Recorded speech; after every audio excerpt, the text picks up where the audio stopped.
சந்திரா,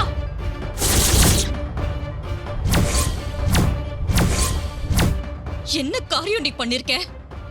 எனக்கு தெரியாம திருட்டு கல்யாணம் பண்ணிருக்க. எங்க இருந்தடி உனக்கு இவ்ளோ தைரியம் வந்துச்சு? போய் இவனை கல்யாணம் பண்ணிருக்க.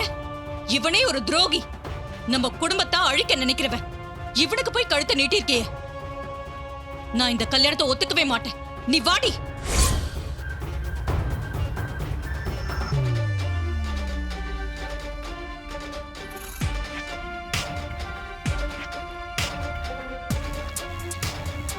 அப்புறம் என்னப்பா நடந்துச்சு?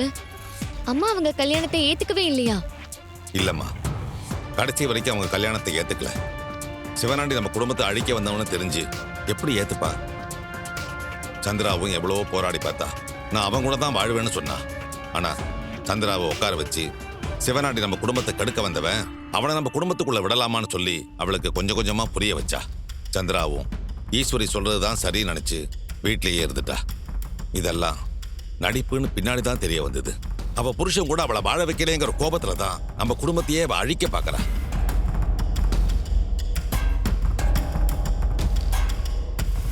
இப்போ அவங்க டிராமா தான் மாமா பண்ணிட்டு இருக்காங்க. இந்த குடும்பத்தை அழிக்கிறதுக்கு அவங்க எந்த எக்ஸ்ட்ரீமுக்கும் போவாங்க.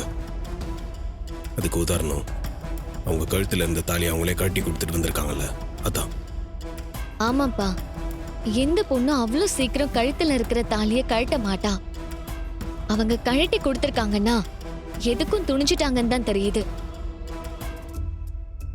அத்தை கிடைக்கிற மாலை மரியாதைலாம் அவங்க புருஷனுக்கும் கிடைக்கணும்னு நினைக்கிறாங்க. அது தப்பு இல்லை. ஆனா அதுக்காக இந்த குடும்பத்தையே அழிக்கணும்னு நினைக்கிறாங்கல்ல, அது தப்பு. அத்தை தான் சொன்னதுக்காக தாலியை கட்டி கொடுத்துட்டு வந்துட்டாங்க சின்னத்தை நினைச்சிட்டு இருக்காங்க. ஆனா அதுக்கு பின்னாடி ஒரு சதி இருக்குன்னு அவங்களுக்கு புரியவே இல்லை மாமா.